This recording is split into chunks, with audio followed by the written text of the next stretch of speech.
مبارک ہوا اور اس مہینے میں آپ کا عرس مبارک،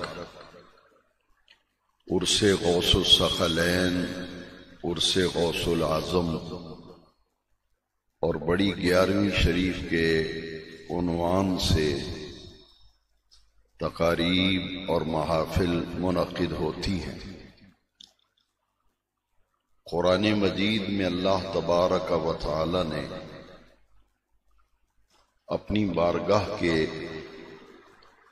مقرب، محبوب اور برگزیدہ بندوں کی عزت، عظمت، ان کے مقام، ان کے مرتبے اور ان کی شان کو قرآن مجید میں متعدد مقامات پر بیان فرمایا۔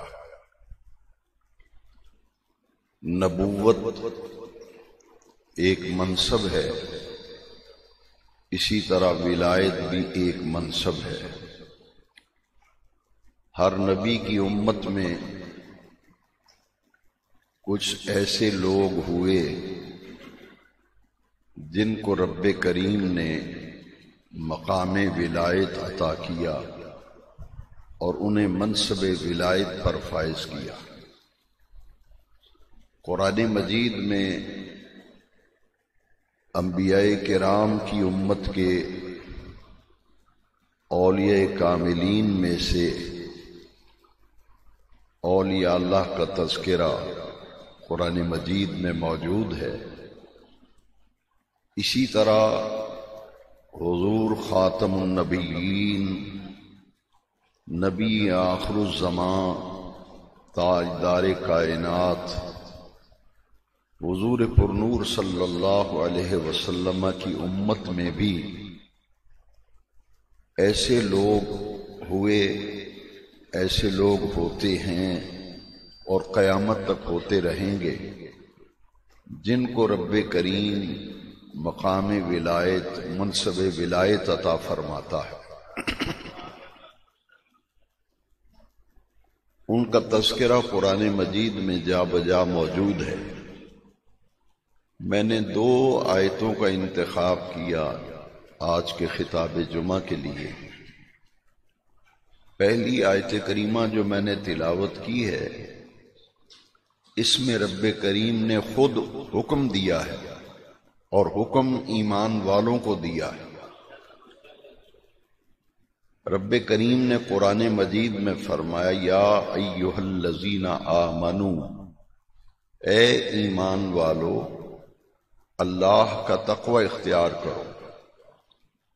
اتقوا اللہ، اے ایمان والو اللہ کا تقوی اختیار کرو، اس کا خوف، اس کی خشیت ہر وقت تمہارے دل میں رہے۔ وَكُونُوا مَعَ الصَّادِقِينَ، قرآن مجید کی اس آیت میں 2 حکم ہیں رب کریم کے۔ پہلا حکم ہے کہ اپنے دل میں اللہ کی خشیت، اس کا خوف تمہارے دل میں رہنا چاہیے کہ اس دنیا میں ہم نے ہمیشہ نہیں رہنا، اس دنیا کو چھوڑ کر ہم نے اپنے رب کریم کی بارگاہ میں حاضر ہونا ہے اور وہاں ہمیں اپنے تمام اعمال کا اللہ کی بارگاہ میں جواب دہ ہونا ہے۔ یہ تصور ہر وقت تمہارے دل میں رہے۔ پہلا حکم تو یہ آیا، اور دوسرا حکم فرمایا وَكُونُوا مَعَ الصَّادِقِينَ، اور ان کے ساتھ ہو جاؤ جو صادقین ہیں، جو صادقین ہیں ان کے ساتھ ہو جاؤ، ان کی معیت اختیار کرو۔ کونو کا معنی ہے ہو جاؤ، کونو کا معنی کیا ہے؟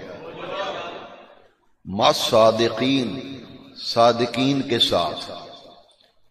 اب پورا معنی یہ ہوگا کہ اللہ کا تقوی اختیار کرو اور صادقین کے ساتھ جڑ جاؤ، ان کے ساتھ وابستہ ہو جاؤ، ان کی معیت، ان کی صحبت اور ان کا قرب اختیار کرو۔ صادقین سے مراد کون لوگ ہیں؟ مفسرین کرام نے فرمایا کہ قرآن مجید میں جہاں بھی صدیق کا لفظ آیا یا صدیقین، یہ صدیق کی جمع ہے صدیقین، جہاں صادق کا لفظ آیا، جہاں ابرار کا لفظ آیا، جہاں محسنین کا لفظ آیا، یہ جہاں جہاں یہ نام قرآن مجید میں آئے، اس سے مراد اللہ کے وہ پیارے بندے ہیں جن کو اللہ کریم نے اپنی بارگاہ کا قرب عطا کیا اور شان محبوبیت عطا کی، قرب الہی کی منازل انہیں طے کروائی گئی، اور یہ اللہ کے برگزیدہ بندے اور اس کے نیک اور صالح بندے ہیں۔ قرآن مجید میں جہاں ان کے لیے صادقین کا لفظ آیا نا اس آیت میں، دوسرے مقامات پر انہی لوگوں کے لیے صالحین کا لفظ آیا۔ صادقین ہوں، صالحین ہوں، محسنین ہوں، ابرار ہوں، یہ سب وہ طبقہ ہے جس کو قرآن مجید کے ایک اور مقام پر ایک ٹائٹل، ایک عنوان دیا گیا اولیاء اللہ کا، کہ یہ اللہ کے ولی ہیں، یہ سب اللہ کے ولی ہیں اور ولایت کے درجات ہیں، ولایت کے درجات ہیں، جیسا کہ تیسرے پارے کی پہلی آیت میں فرمایا تِلْكَ الرُّسُلُ فَضَّلْنَا بَعْضَهُمْ عَلَى بَعْضٍ، ہم نے بعض رسولوں کو بعض رسولوں پر فضیلت دی ہے۔ اسی طرح اولیاء کاملین جو ہیں ان میں درجات ہیں، ایک طبقہ صالحین کہلاتا ہے، ولایت کا ایک درجہ جو ہے وہ صادقین کہلاتا ہے، ایک درجہ محسنین کہلاتا ہے، ایک درجہ ابرار کہلاتا ہے، لیکن جب لفظ اولیاء اللہ بولا جائے گا اس میں ابرار بھی آ جائیں گے، اس میں محسنین بھی آ جائیں گے، اس میں صادقین بھی آ جائیں گے، اس میں صالحین بھی آ جائیں گے۔ یہ سب ولایت کے درجے ہیں، یہ سب ولایت کے درجے ہیں، درجات ہیں، اور قرآن مجید میں اللہ کریم خود حکم دے رہا ہے، یہ حکم الہی ہے، حکم خداوندی ہے۔ دو حکم ہیں اس آیت میں کہ تقوی یہ ولایت کا معیار ہے، تقوی ولایت کا معیار ہے، یعنی جس کے پاس تقوی نہیں، یعنی متقی نہیں ہے، وہ اللہ کا ولی نہیں ہو سکتا، اسے ایک پہچان کہہ لیں۔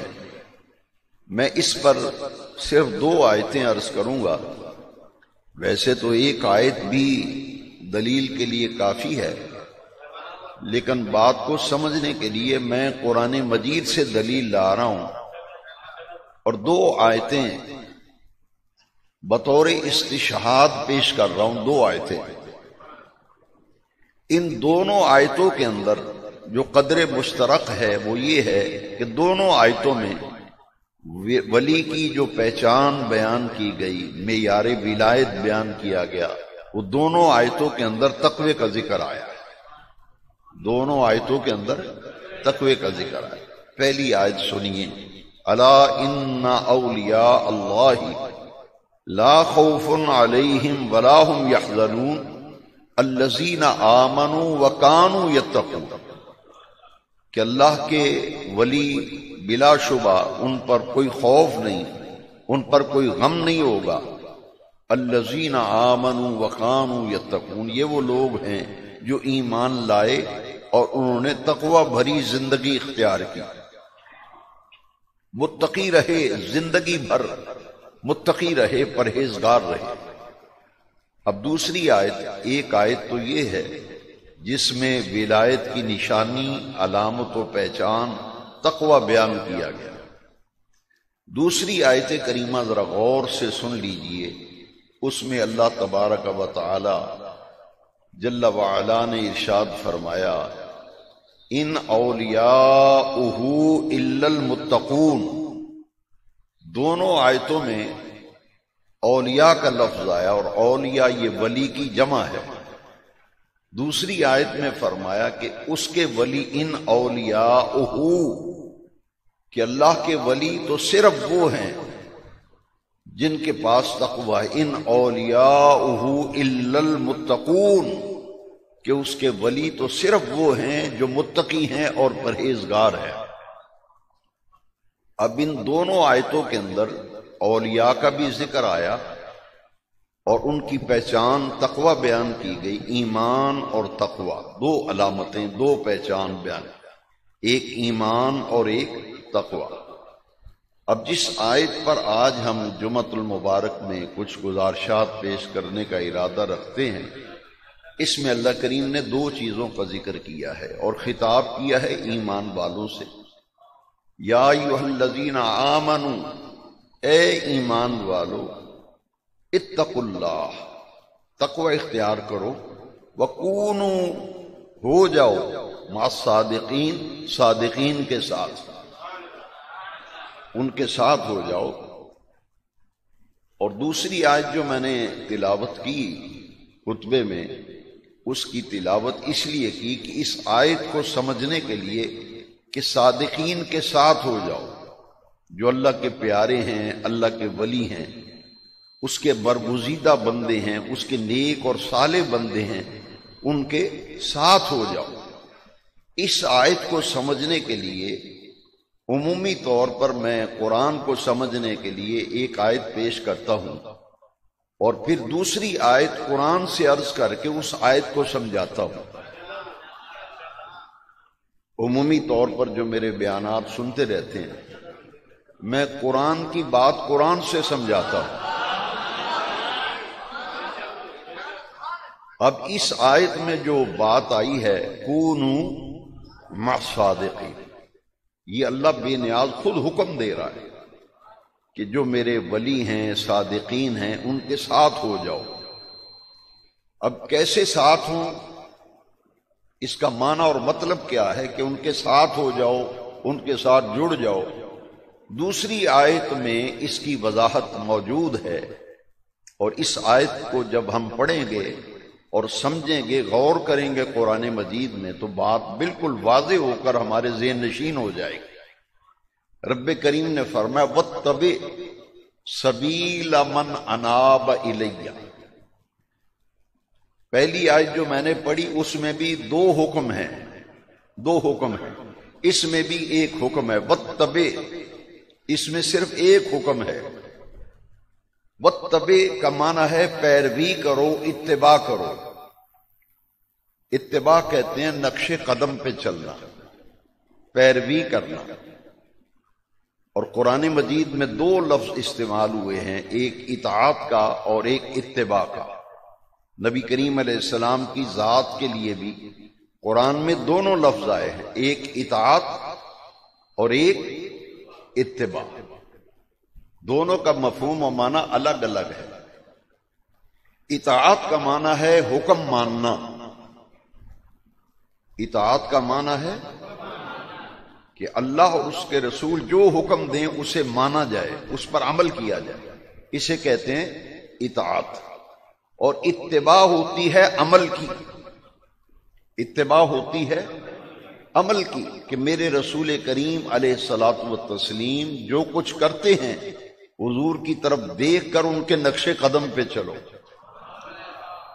ان کی اتباع کا معنی پیروی، نقش قدم پہ چلنا. اب دو چیزوں کا حکم آیا، اطاعت کا اور اتباع کا. اس آیت میں اللہ کریم نے اپنے ولیوں کے لیے جو لفظ استعمال کیا وہ اتباع کا استعمال کیا. واتبع، اور پیروی کرو. کن کی پیروی کریں؟ فرمایا من اناب الیہ، وہ لوگ جو ہر معاملے میں میری طرف رجوع کرتے ہیں، جو ہر معاملے میں میری طرف رجوع کرتے ہیں، بس آنکھیں بند کر کے ان کے پیچھے پیچھے چلتے آؤ. واتبع، اتباع کا یہی معنی ہے، کیونکہ پیروی کا حکم ہے. اور کن کی پیروی؟ فرمایا واتبع، قرآن کی آیت ہے، واتبع سبیل من اناب الیہ. سبیل کہتے ہیں راستے کو، کن کا راستہ؟ من انابا الیہ، جو شخص اپنے ہر معاملے میں میری طرف رجوع کرتا ہے، تم اس کے ساتھ جڑ جاؤ، اس کے پیچھے پیچھے چلتے آؤ۔ یہ جو مرشد کی بیعت ہے، مرشد لفظ غلط ہے، مرشد لفظ ہے، شین کے نیچے زیر ہے۔ مرشد کا معنی ہے ہدایت دینے والا، رشد کا ذریعہ۔ یہ جو بیعت مرشد ہے، یا اولیاء کاملین سے محبت، ان کی صحبت، ان کی تعلیم کو ہم حاصل کرتے ہیں، ان کے ساتھ ان کے طریقے اختیار کرتے ہیں، اس لیے کہ بے نیاز رب نے قرآن مجید میں ہمیں حکم دیا ہے، وَاتَّبِعْ سَبِيلَ مَنْ أَنَابَ إِلَيَّ، جو لوگ ہر معاملے میں میری طرف رجوع کرتے ہیں، بس ان کی پیروی کرو اور ان کے پیچھے پیچھے چلتے آؤ۔ ان دو آیتوں سے ہم نے یہ بات سمجھ لی کہ نبوت کا دروازہ حضور پہ بند ہو گیا، قیامت تک کوئی نیا نبی پیدا، حضور خاتم النبیین ہیں، خاتم الانبیاء ہیں، نبی آخر الزماں ہیں۔ لیکن حضور کی امت میں ایسے افراد جنہیں اولیاء اللہ کہا جاتا ہے، ان کی سب سے بڑی خوبی یہ ہوگی کہ وہ اپنے عمل، اپنے کردار، اپنے اخلاق سے لوگوں تک دین پہنچائیں گے۔ ایک ہے مبلغ کہتے ہیں تبلیغ کرنے والا، وہ زبان سے آپ کو قرآنی آیات کی تفسیر بتائے گا، حدیثیں پڑھ پڑھ کے سنائے گا، اسے کہتے ہیں مبلغ۔ لیکن اولیاء اللہ جو ہوتے ہیں، ان کی خاصیت یہ ہوتی ہے کہ ان کی مبارک زندگی دیکھ دیکھ کر لوگ اپنی اصلاح کرتے ہیں، ان کی مبارک زندگی دیکھ کر لوگ اپنی اصلاح کرتے ہیں۔ اسی لیے وہ ایک نمونہ ہیں، اولیاء اللہ نمونہ ہیں، جن کو قرآن میں ابرار کہا گیا، جنہیں قرآن میں صالحین کہا گیا، جنہیں قرآن میں محسنین کہا گیا، جنہیں قرآن میں صادقین اور صدیقین کہا گیا۔ یہ سب اولیاء اللہ ہیں اور ان کے درجات ہیں۔ اسی طرح حضور کی امت میں قیامت تک ولی ہوتے رہیں گے، ہوتے رہے اور ہوتے ہیں۔ لیکن ان تمام اولیاء کاملین میں سے سیدنا مجدد الفسانی شیخ احمد فاروقی سرہندی رضی اللہ عنہ مکتوبات شریف میں لکھتے ہیں کہ پوری امت کے اولیاء کاملین میں سے صحابہ، اہل بیت اور تابعین کے بعد جتنے امت میں اولیاء اللہ ہیں، ان میں اللہ تبارک و تعالی نے سیدنا شیخ عبد القادر جیلانی کو چن کر سب سے ممتاز مقام عطا کیا۔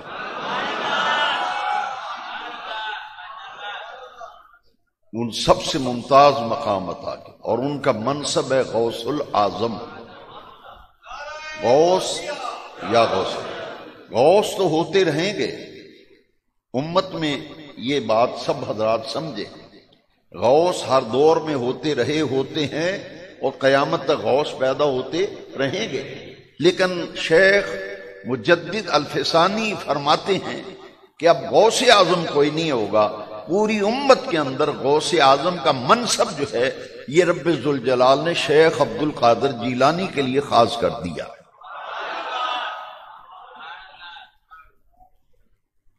شیخ عبد القادر جیلانی غوث العظم، غوث الثقلین بھی ان کا لقب ہے، یعنی جنوں اور انسانوں کے غوث۔ نبی کریم علیہ السلام رسول الثقلین ہیں، ہمارے آقا رسول الثقلین، جنوں اور انسانوں کے رسول ہیں، اور شیخ عبد القادر جیلانی یہ جنوں اور انسانوں کے غوث ہیں، اور صرف غوث ہی نہیں بلکہ غوث العظم ہے رضی اللہ۔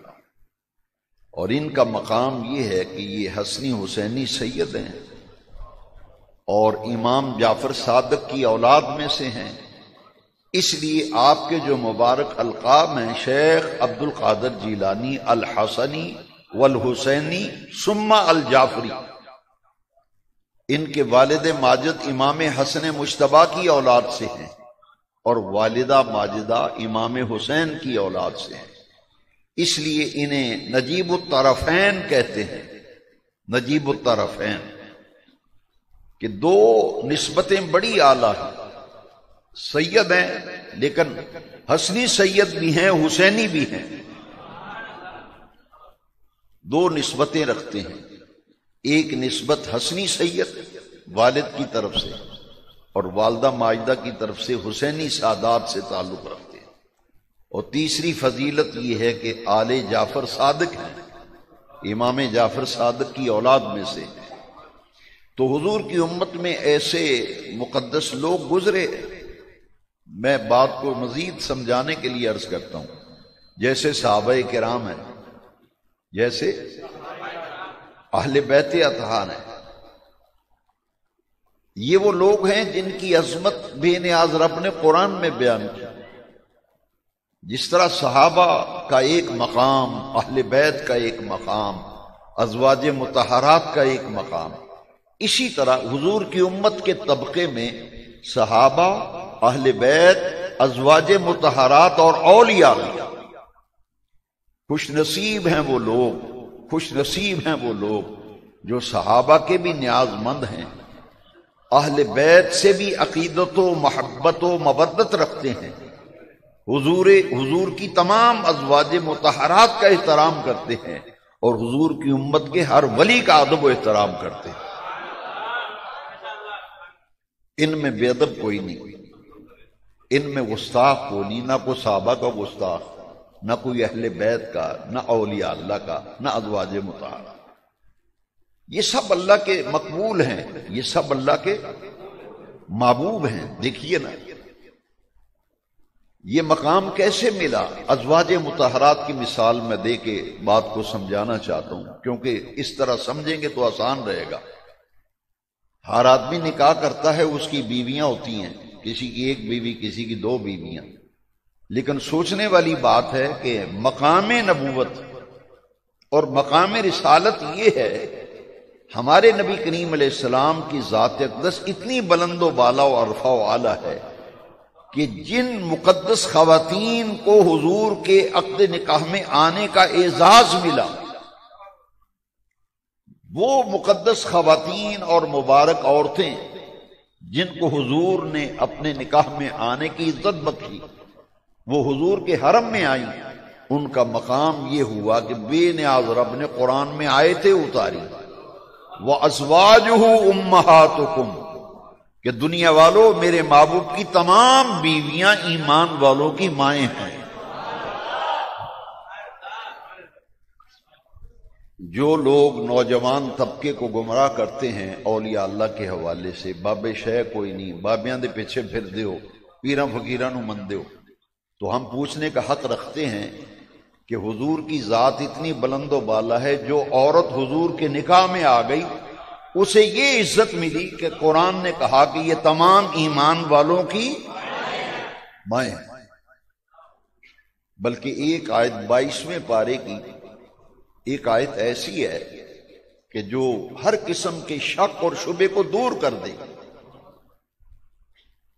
جو عورت حضور کے نکاح میں آ گئی، اتنا مقام ہے اس کا کہ عرش والے رب نے قرآن میں فرمایا 22ویں پارے میں، یا نساء النبی، دیکھیے کتنی پیاری آیت ہے، اے میرے محبوب نبی کی بیویوں، ڈائریکٹ اور براہ راست اللہ کریم اس آیت میں حضور کی تمام بیویوں سے مخاطب ہے، اور بے نیاز رب فرماتا ہے یا نساء النبی، اے میرے محبوب نبی کی بیویوں، تم لستن کا احد من النساء، تم دوسری عورتوں میں سے کسی عورت کی طرح نہیں ہو۔ میرے نوجوان بیٹوں، میرے بزرگوں، عزیز بچوں، میں بڑے درد دل سے آپ سے عرض کروں گا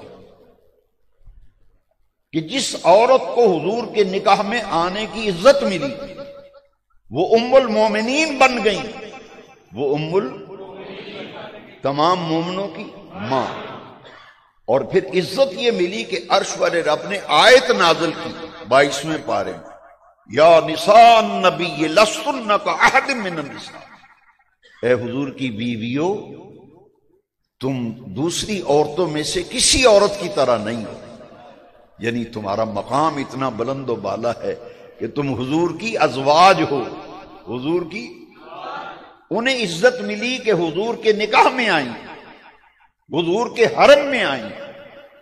قرآن نے کہا یہ ایمان والوں کی مائیں ہیں، اور اے نبی کی بیویوں تم دوسری عورتوں کی طرح نہیں ہو۔ اور وہ جنہوں نے ایمان کی حالت میں رسول اللہ کا دیدار کیا،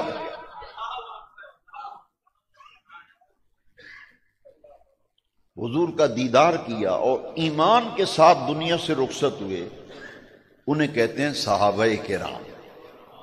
وہ ازواج رسول ہیں، یہ اصحاب رسول ہیں۔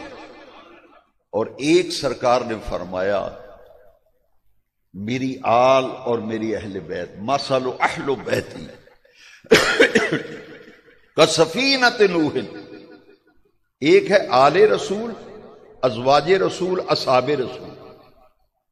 اب اولیاء کرام کے مقام کو سمجھنے کے لیے یہ ضروری تھا کہ ان تین ہستیوں کی عزت و عظمت و وقار قرآن کی روشنی میں جب ذہن نشین ہو جائے تو پھر یہ سمجھنا بہت ہی آسان ہو جائے گا کہ وہ حضور کی امت کے اصحاب ہیں، وہ حضور کی اہل بیت ہیں، حضور کی ازواج ہیں، یہ حضور کی امت کے اولیاء اللہ ہیں، یہ حضور کی امت کے اولیاء اللہ ہیں۔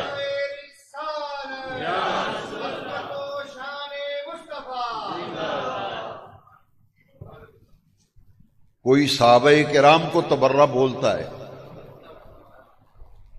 کوئی اہل بیت اطہار کی عزت و عظمت پر حملہ آور ہوتا ہے، کوئی ازواج کی عزت پہ حملہ آور ہوتا ہے۔ اسی طرح جیلم سے ایک فتنہ اٹھا جس نے حضور کی امت کے اولیاء کو تنقید کا نشانہ بنایا۔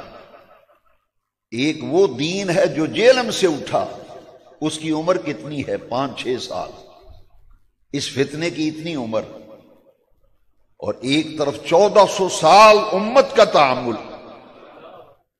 مجھے حیرت ہے ان نوجوانوں پر کہ ایک طرف 1400 سالہ پوری امت کا تعامل، آج تک امت میں آل، اصحاب، ازواج اور اولیاء کاملین کے بارے میں کبھی بھی امت کے اندر اختلاف نہیں رہا، کیونکہ یہ وہ ہستیاں ہیں جن کی عزت و عظمت بے نیاز رب نے قرآن میں بیان کی۔ 1400 سال اپنے اسلاف اور اپنے اکابر اور ائمہ کو چھوڑ کر جہلم کا ایک ایسا شخص جس کو ناظرہ قرآن شریف پڑھنا نہیں آتا، نوجوان اس کی پیروی میں لگ گئے۔ اس لیے میں یہ عرض کرنا چاہتا ہوں کہ ایک طرف پوری امت کا تعامل، ان میں غوث العظم، ان کے امام اعظم ابو حنیفہ، امام احمد بن حنبل، امام شافعی، امام مالک، مجدد الفسانی، امام جلال الدین سیوطی، کتنے کتنے اجلہ ائمہ اس امت کے اندر ہوئے، اولیاء کاملین ہوئے۔ حضرت سیدنا داتا گنج بخش علی بن عثمان اجوی، حضرت بابا فرید الدین گنج شکر، حضرت غوث العظم، اولیاء کاملین، یہ حضور کی امت کے اولیاء اللہ ہے۔ تو قیامت تک حضور کی امت میں ولی ہوتے رہے، ہوتے ہیں، اور قیامت تک ولی ہوتے رہیں گے۔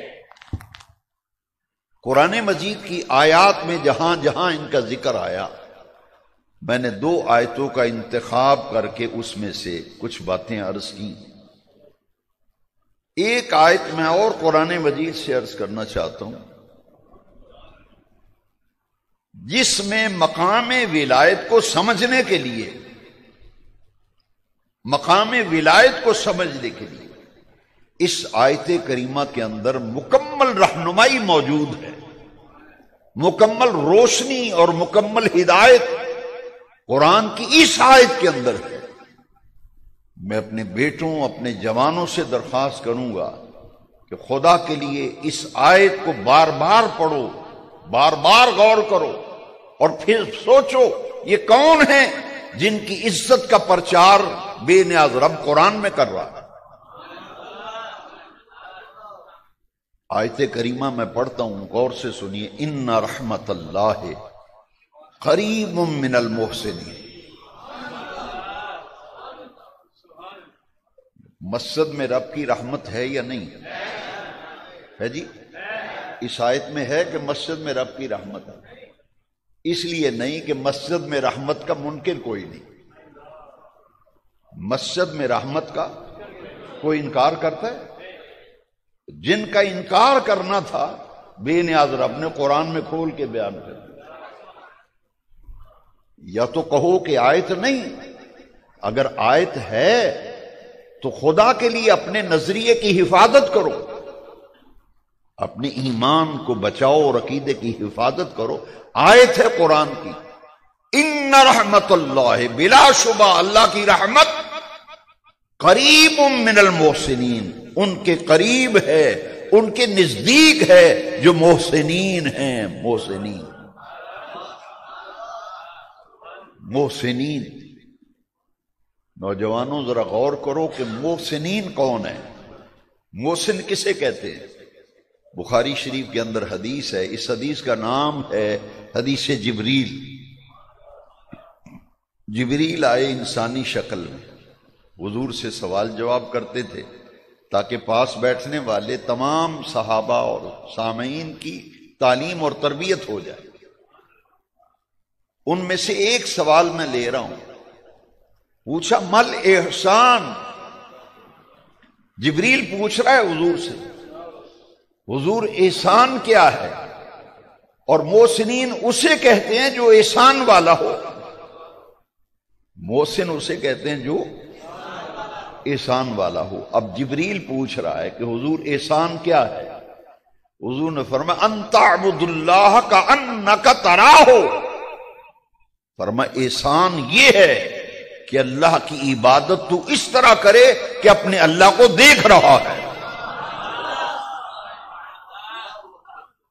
فَإِن لَمْ يَكُنْ، اگر تیری یہ کیفیت نہیں بنتی، فَإِنَّهُ يُرَاكَ، پھر تیری یہ کیفیت ہو کہ تجھے اللہ دیکھ رہا ہے۔ اور یہ کن کو حاصل ہے؟ اولیاء اللہ۔ یہ کیفیت اولیاء اللہ کو حاصل ہے۔ اور کیوں حاصل ہے؟ قرب خداوندی کی بدولت انہیں اللہ کا قرب حاصل ہوتا ہے۔ بخاری شریف کے اندر حدیث قدسی ہے، ان رحمت اللہ قریب من المحسنین۔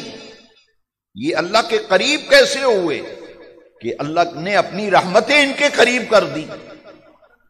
یہ اللہ کے اتنے قریب ہوئے کہ اللہ نے اپنی رحمتیں ان کے قریب کر دی، نزدیک کر دی۔ کیسے ہوئی؟ بخاری شریف کے اندر حدیث قدسی ہے، لا یزال عبدی یتقرب الی بالنوافل، بے نیاز رب نے فرمایا میرا بندہ فرائض کی پابندی کے بعد نفلوں کی کثرت و رغبت کے ذریعے میرے قریب آتا ہے، فاحببتہ، مجھے اس بندے سے محبت ہو جاتی ہے۔ اور جب اللہ سے محبت ہوتی ہے اللہ اسے اپنا قرب عطا کرتا ہے، اور جو اللہ کے قریب ہو جاتا ہے بے نیاز رب فرماتا ہے میری رحمت اس کے قریب ہو جاتی ہے۔ میری رحمت، ہم اس لیے اولیاء اللہ کے پاس جاتے ہیں کہ قرآن میں عرش والے رب نے فرمایا ان رحمت اللہ قریب من المحسنین، بلا شبہ اللہ کی رحمت محسنین کے نزدیک ہے، ان کے پاس ہے۔ اور ان محسنین میں سے اس امت کے اندر بڑے بڑے اولیاء اللہ گزرے۔ میں ایک حدیث شریف یہاں سنانا چاہتا ہوں کہ اتنی آیات میں نے آپ کو سنائی، ان کا ترجمہ، ان کی تفسیر بتائی۔ اب ان ساری آیتوں کو میں ایک حدیث شریف سنا کر واضح کرنا چاہتا ہوں۔ بیت اللہ شریف کا طواف اللہ ہر کسی کو نصیب کرے۔ یہ میری بات بڑے غور سے سننے والی ہے، بڑی توجہ چاہیے مجھے آپ کی۔ چند لمحوں کے لیے پوری طرح دیکھیں بھی میری طرف اور ذہن بھی میری طرف اور دل بھی میری طرف لگائیں. میں چاہتا ہوں کہ اس مسئلے کو شرح و بسط کے ساتھ آج میں بیان کر دوں کہ کوئی اشکال باقی نہ رہے، کوئی شک اور شبہ باقی نہ رہے. مسئلہ صاف ہو کر ہر ایک کے دل اور دماغ میں اتر جائے. بڑی توجہ سے سنیے. جب کعبے کا طواف کرتے ہیں تو رکن یمانی اور رکن اسود کے درمیان ایک ہی دعا مانگی جاتی ہے.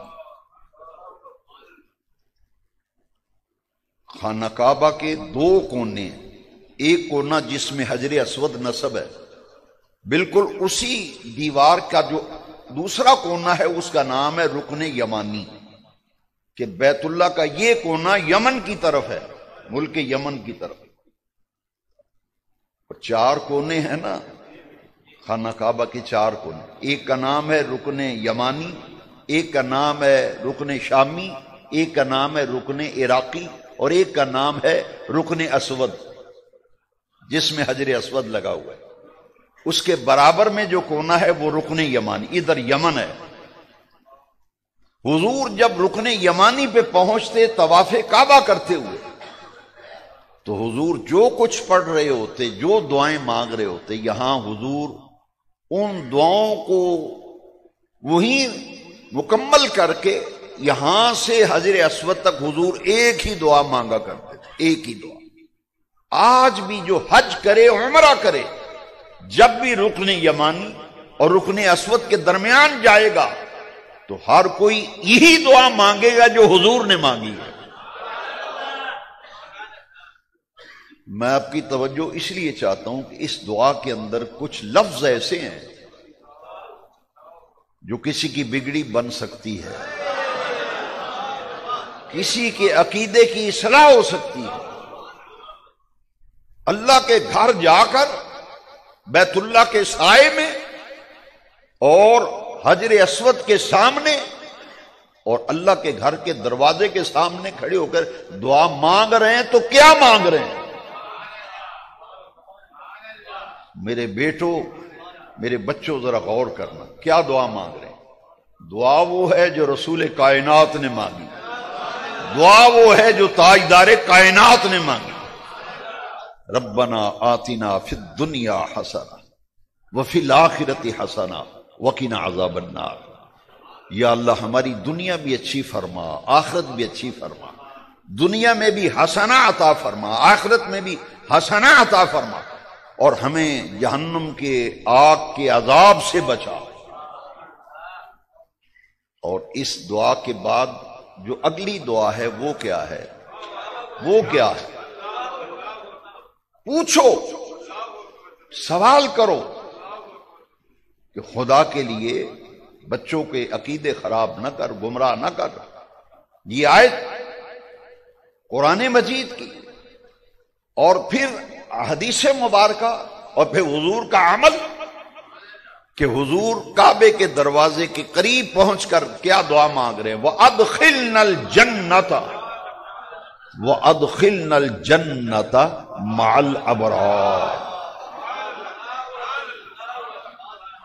یا اللہ ہمیں جنت میں بھیجنا، ہمیں جنت میں داخل کرنا، جنت میں بھیجنا، مگر اکیلے نہیں، ہمیں اکیلے نہ بھیجنا. مع الابرار، جو تیرے ولی ہیں، یہ تیرے پیارے ہیں، مقبول برگزیدہ ہیں، ان کی سنگت و معیت میں ملا کر جنت میں بھیجنا.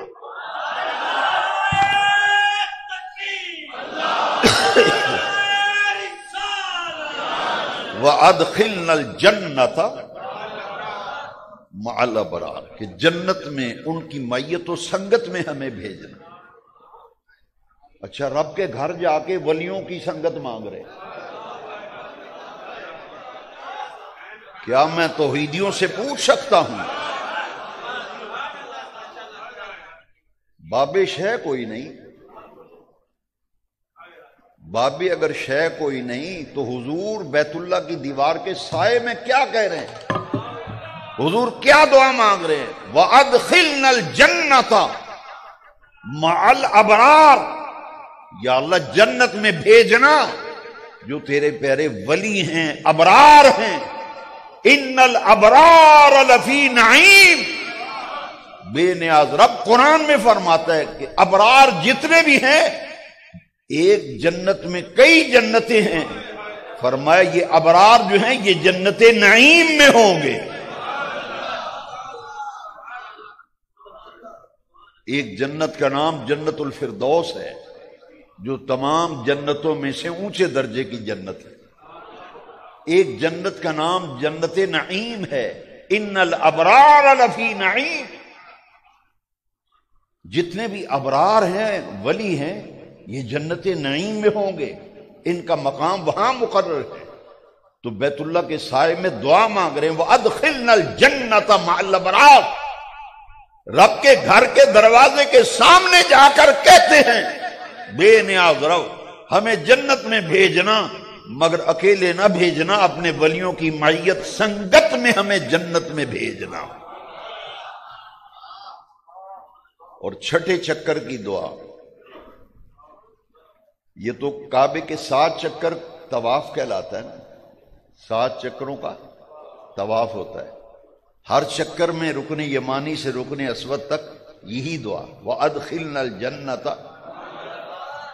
چھٹے چکر میں دعا ایک اور مانگتے ہیں جو قرآن مجید میں ہے، توفنی مسلمن.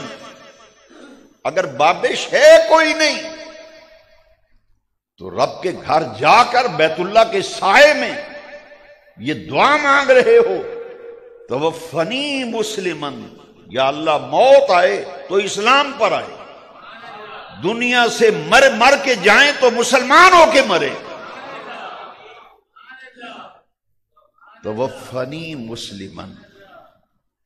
اور آگے کیا ہے، وَأَلْحِقْنِي بِالصَّالِحِينَ. کہ مرنے کے بعد ہمیں وہاں پہنچانا جہاں تیرے صالحین بندے ہیں. ہماری روحوں کو وہاں پہنچانا جہاں صالحین کی روح ہے.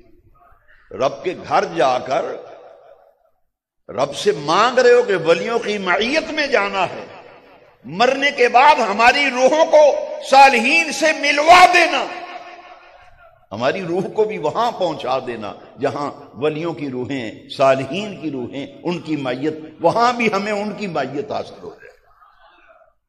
حاضرین محترم، اس کے بعد وہ حدیث سنے. نبی کریم علیہ السلام نے خود یہ بیان فرمائی، بلکہ اس حدیث کے راوی خود حضور ہیں.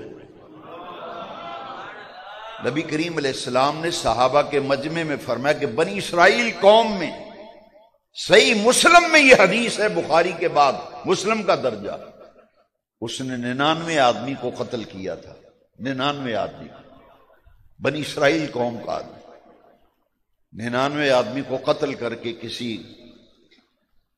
اسی طرح تبلیغ کرنے والے کے پاس گیا کہ میں 99 بندے کا قاتل ہوں، میرا یہ جرم معاف ہو سکے گا؟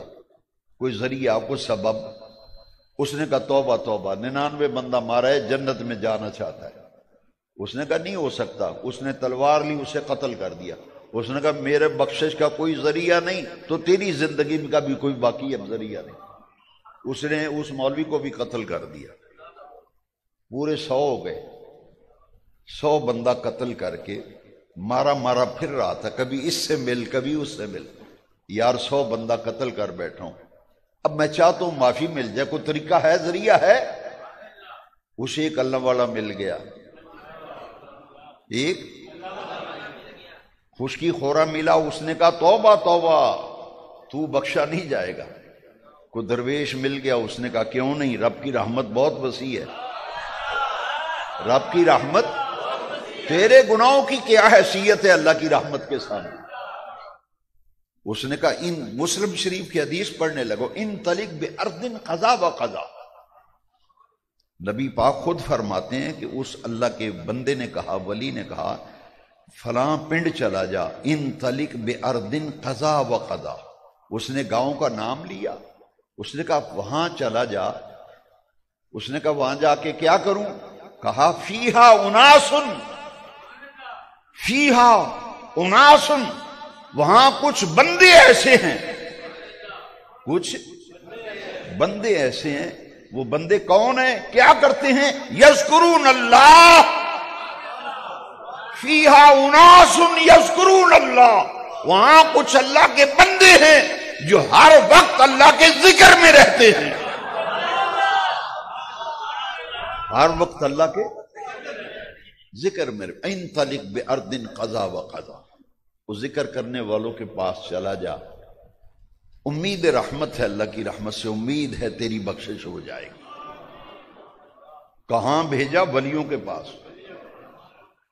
وہ بیچارہ راستے میں ابھی پہنچا نہیں تھا، کچھ سفر طے کیا، بیمار ہوا اور فوت ہو گیا، راستے میں مر گیا۔ وہ زحمت کے فرشتے آ گئے، انہوں نے کہا 100 بندے کا قاتل ہے، ہم لے کے جائیں گے۔ رحمت والے آئے، انہوں نے کہا ٹھیک ہے، قاتل تو 100 بندے کا ہے، جا کدھر رہا تھا؟ بخشش کے لیے، مغفرت کے لیے اللہ کے پیاروں کے پاس جا رہا تھا، اللہ کے محبوبوں کے پاس جا رہا تھا، برگزیدہ بندوں کے پاس جا رہا تھا، ولیوں کے پاس۔ رحمت والوں نے کہا ہم لے کر جائیں گے، یہ ہمارا حصہ۔ فرشتے آپس میں الجھ گئے، رحمت والے اور زحمت والے، عذاب والے اور رحمت والے۔ بے نیاز رب نے فرمایا فرشتوں بحث نہ کرو، فرشتوں الجھو نہ، پیمائش کرو زمین کی۔ اگر زیادہ سفر طے کر لیا ہے اور باقی کم سفر ہے، اللہ والوں کے قریب ہے تو رحمت والوں تم لے جاؤ۔ میرے لفظوں پہ غور کرنا، اگر اللہ والوں سے دور ہے، اگر اللہ والوں سے دور ہے، پھر عذاب والوں تمہارا حصہ ہے، تم لے جاؤ۔ تھا وہ اللہ والوں سے دور، ابھی سفر کم طے ہوا تھا، زیادہ باقی تھا۔ بے نیاز رب نے اسی وقت، نبی کریم فرما رہے ہیں، مسلم شریف کی حدیث پڑھ رہا ہوں، سرکار دو عالم حضور پور نور صلی اللہ علیہ وسلم فرماتے ہیں اللہ نے زمین کو حکم دیا، زمین سکڑ جا۔